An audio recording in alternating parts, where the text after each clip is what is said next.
What's the difference during and while? During bilan while'ni farqi nimada? Bularning har ikkisi ham o'zbek tilida mobaynida, paytida, vaqtida degan ma'nolarni beradi. Lekin bularni ishlatilishida farq bor. Bularni ko'rib chiqamiz. Xo'p, during bu preposition hisoblanib, ya'ni predlog bo'lib, bundan keyin ot keladi. Misol uchun, we didn't talk during the movie. Biz film mobaynida gaplashmadik. Bu yerda during predlogi bo'ladigan bo'lsa, undan keyin the movie, ya'ni ot kelyapti. Keyingi gapimiz. They had a long conversation during dinner. Taomlanish davomida ularda uzoq suhbat bo'lib o'tdi. Demak, during predlogdan keyin dinner ot kelyapti. His uncle died during the Korean War. Uning amakisi Koreya urushi paytida halok bo'lgan. During prepositionimiz va undan keyin noun, ya'ni ot kelyapti. Nima? Koreya urushi. While ga keladigan bo'lsak, bu conjunction,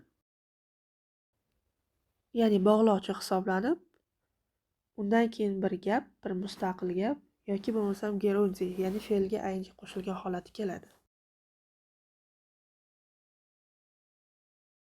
Ko'rib turganingizdek, while bog'lovchisidan keyin subject ega va fe'l kelyapti. Bitta mustaqil gap desak ham bo'ladi.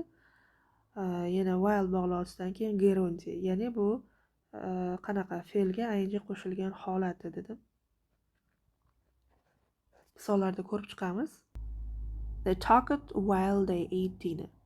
Ular ovqatlanish paytida gaplashishdi.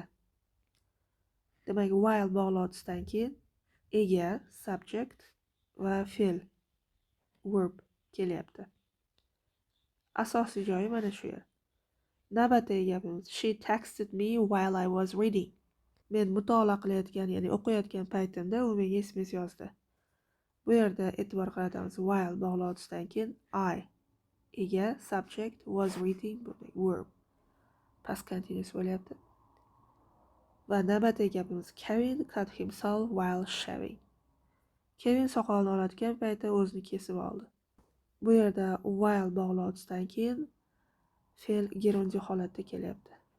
Sizlarga savol. She fell asleep. Bosh joy the exam. U imtihon mobaynida uxlab qoldi. Xo'p, bu yerda qaysi javob to'g'ri?